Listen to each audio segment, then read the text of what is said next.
Ami Renardo, aujourd'hui direction le grand concours de potions et ce avec le jeu Carnuta.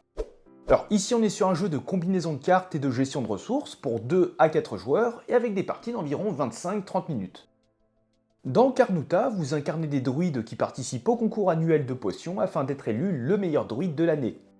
Pour y parvenir, vous allez composer une potion en jouant 11 ingrédients en cherchant à créer un maximum de synergie entre eux. Chaque ingrédient se paye grâce aux runes de jour et de nuit que vous devrez gérer et retourner au bon moment pour optimiser votre jeu.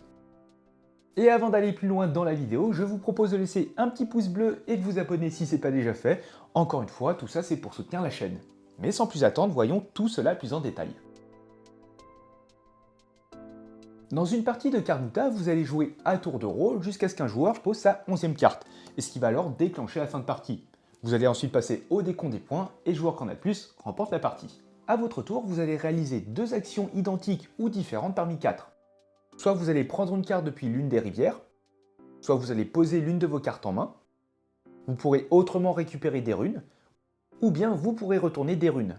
Et après avoir réalisé 2 actions, c'est ensuite au tour du joueur suivant. Si vous décidez de prendre une carte, vous pourrez en prendre une visible depuis l'une des 2 rivières de 4 cartes. Et la carte est aussitôt remplacée. Vous pourrez durant votre tour avoir autant de cartes en main que vous le souhaitez, mais par contre à la fin de votre tour, vous ne pourrez en avoir que 3.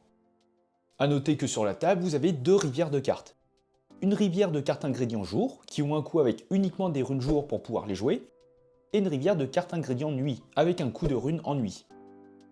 Bien sûr, la carte que vous avez récupérée, vous allez pouvoir la poser, moyennant une action. En haut de la carte, vous avez un coût à payer en utilisant le type de rune associé, donc soit jour, soit nuit. Avec ce symbole, vous allez devoir retourner la rune indiquée sur son autre face, tandis qu'avec ce symbole, vous devrez remettre la rune indiquée dans la réserve générale, sans la retourner.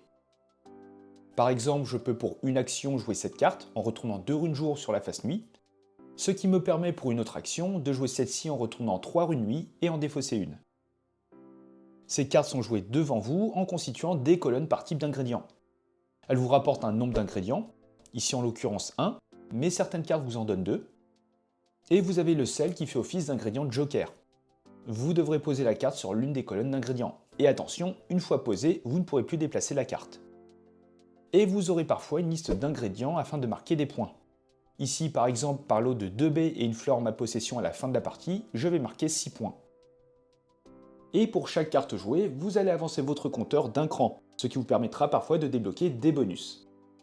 Avec ce symbole, vous allez retirer l'un de vos cadenas en jeu, ce qui vous permettra dorénavant d'avoir un emplacement de runes supplémentaire. Et avec celui-ci, vous allez pouvoir prendre un jeton ingrédient bonus parmi ceux disponibles. À la fin de la partie, celui-ci compte comme un ingrédient supplémentaire du type indiqué. Autre action que vous allez pouvoir faire durant votre tour, c'est de prendre des runes. Vous allez choisir un type de rune dans la réserve et en prendre autant que possible pour compléter votre plateau personnel. Et en fonction du nombre de joueurs, vous aurez un certain nombre de runes présentes au début de la partie. Et ça sera grâce aux joueurs que cette réserve va se voir remplir lorsqu'ils vont défausser des runes pour jouer des cartes. La dernière action possible, c'est retourner des runes de votre plateau de manière à n'avoir que des runes du même type face visible. À n'importe quel moment de votre tour et gratuitement, vous allez pouvoir défausser l'un de vos jetons pour défausser les 4 ingrédients de jour ou de nuit, avant de révéler 4 nouvelles cartes. Et pour terminer votre tour, vous allez vérifier que votre compteur correspond bien au nombre de cartes jouées, et que vous avez 3 cartes ou moins dans votre main. Si ce n'est pas le cas, eh bien vous en défausserez jusqu'à arriver à cette limite. Et c'est ensuite au tour du joueur suivant. Vous allez ainsi enchaîner les tours jusqu'à ce qu'un joueur pose sa 11e carte, et dans ce cas-là, vous allez terminer le tour en cours, avant d'effectuer un ultime tour. Et vous passerez ensuite au décompte des points. Pour cela, pour chaque type d'ingrédient, vous allez compter les points associés. Par exemple ici, je vais marquer 0 points avec le miel. Avec mes trèfles, je vais gagner 2 points par crâne et 4 points par lot de papillons et de miel, ce qui me fait un total de 12 points. Avec les fleurs, je vais marquer 6 points par lot de 2 trèfles et un crâne, et du coup avec 2 lots, je vais marquer 12 points. Mes crânes me rapportent 17 points, mes baies 17 points également, et pour terminer, mes papillons me rapportent 8 points. Et bien sûr, le joueur qui en a le plus à la fin remporte la partie. Et les amis, on se retrouve pour quelques tours de jeu, histoire de mettre toutes ces règles en application. Alors ici on est sur une configuration de joueurs, chacun a récupéré un plateau ainsi que 2 jetons de serpe. Ils ont récupéré 2 runes de lune et 2 runes de soleil. Ici on a posé 2 cadenas qui vont venir bloquer les 2 derniers emplacements.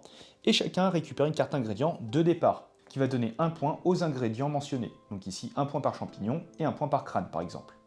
On a préparé les deux rivières de cartes, donc les cartes jour, les cartes nuit. Et étant donné qu'on joue à 2 joueurs, on va disposer une rune de chaque type. Et sans plus attendre, on va démarrer ce début de partie en commençant par le premier joueur, celui qui possède ce jeton. Donc à son tour, il va pouvoir réaliser 2 actions parmi prendre une carte, poser une carte, récupérer des runes ou bien retourner des runes. Et ce premier joueur va décider de récupérer cette baie, carte qui est aussitôt remplacée. Il lui faut des papillons et des crânes, ça tombe bien, il y en a un qui est apparu. Il va donc récupérer cette carte. Le joueur suivant va récupérer ce papillon et ce trèfle. Et ça tombe bien, son papillon lui donne 4 points par lot de baies et de trèfle. De nouveau au tour du premier joueur qui va cette fois-ci utiliser un jeton serpe pour défausser toutes les cartes de la rivière. On recomplète.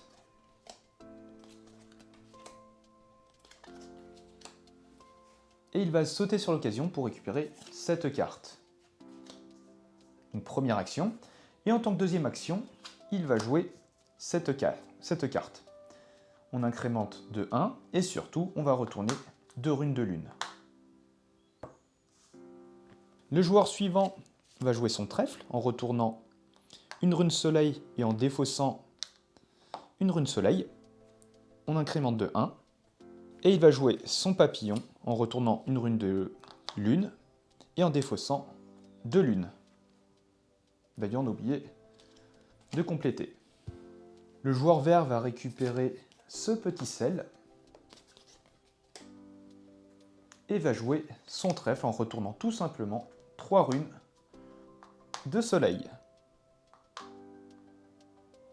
Et d'ailleurs, ce joueur est aussi à 3 cartes. Le joueur bleu va récupérer cette carte qui va lui rapporter 2 baies, ce qui est très bien étant donné qu'il a 2 trèfles, et surtout cette carte qui lui donne 4 points par lot de baies et de trèfles. Et comme deuxième action, il va récupérer ces 3 runes de lune. De ce côté-ci, on va récupérer cette fleur, pour ensuite jouer ce sel qu'on va mettre au niveau des papillons. Pour rappel, le sel est un ingrédient de joker, ce joueur a donc 2 papillons en sa possession. Ça lui demandait de retourner 3 lunes, et il augmente son compteur. Arrivé à ce stade, on va pouvoir débloquer un cadenas, et ce joueur a désormais la possibilité d'avoir une 5e rune. Allez, dernier tour de ce côté-ci, où il va jouer sa carte, pour 2 runes de lune retournées. Il débloque donc un cadenas, et il va récupérer cette carte. Et vous allez ainsi enchaîner les tours jusqu'à ce qu'un joueur, hop, ait posé sa 11e carte, et vous allez ensuite terminer le tour en cours avant d'en effectuer un dernier, et vous allez passer au décompte des points. Donc pour chaque colonne, vous allez marquer les points associés à l'ingrédient. Donc ici, 1 point par champignon, j'en ai pas, 1 point par crâne, j'en ai un. Ici, 2 points par papillon, 1, 2, ce qui fait 4, donc 5 au total. Et ici, 4 points par lot de papillon et de miel, j'ai pas de miel, ça me fait donc 0. Et bien sûr, le joueur avec le plus de points à l'issue remporte la partie.